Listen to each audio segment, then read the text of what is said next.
नमस्ते, मैं डॉक्टर सुगंधा वर्मा।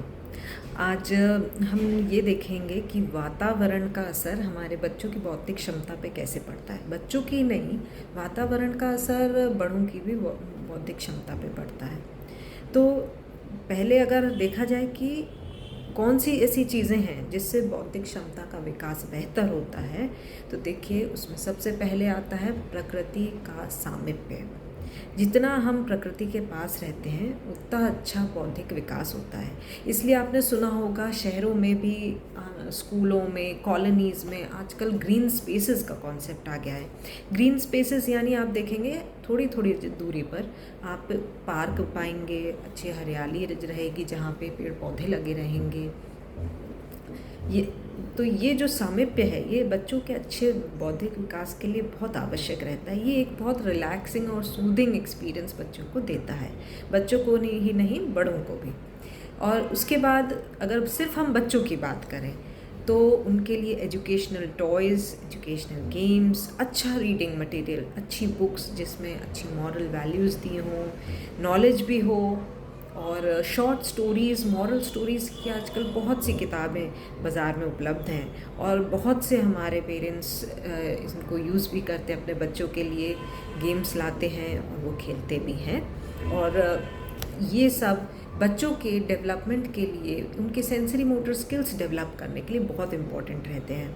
फिर आता है जो इंट्रैक्शन है बच्चे का एक केयर गिवर के साथ। केयर गिवर की अगर हम बात करें तो केयर गिवर वो लोग हैं जो बच्चे की देखभाल में रहते हैं, चाहे वो माँ हो, पिता हो, घर का कोई और सदस्य, या नैनीज़, या स्कूल में टीचर्स।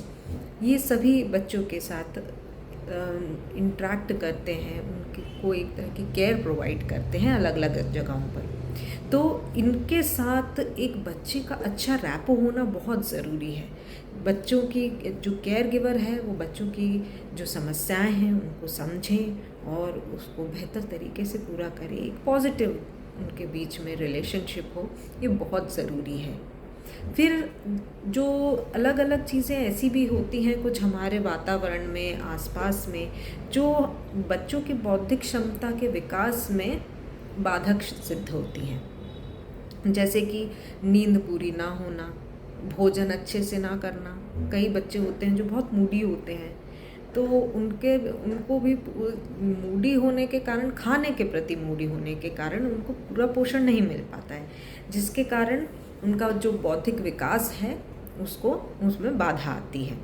फिर आता है कि ये जब हमने खाना देख लिया, नींद देख लिया, उसके बाद आपको पता है कि पोल्यूशन का बहुत बड़ा असर है हमारे बच्चों की सेहत पर।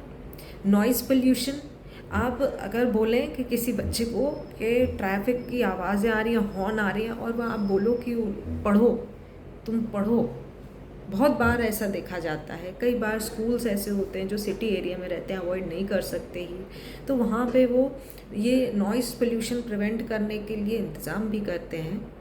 तो ये जो नॉइज़ पोल्यूशन है ये एक बहुत बड़ा डिस्ट्रैक्शन होता है बच्चों की पढ़ाई के बीच में।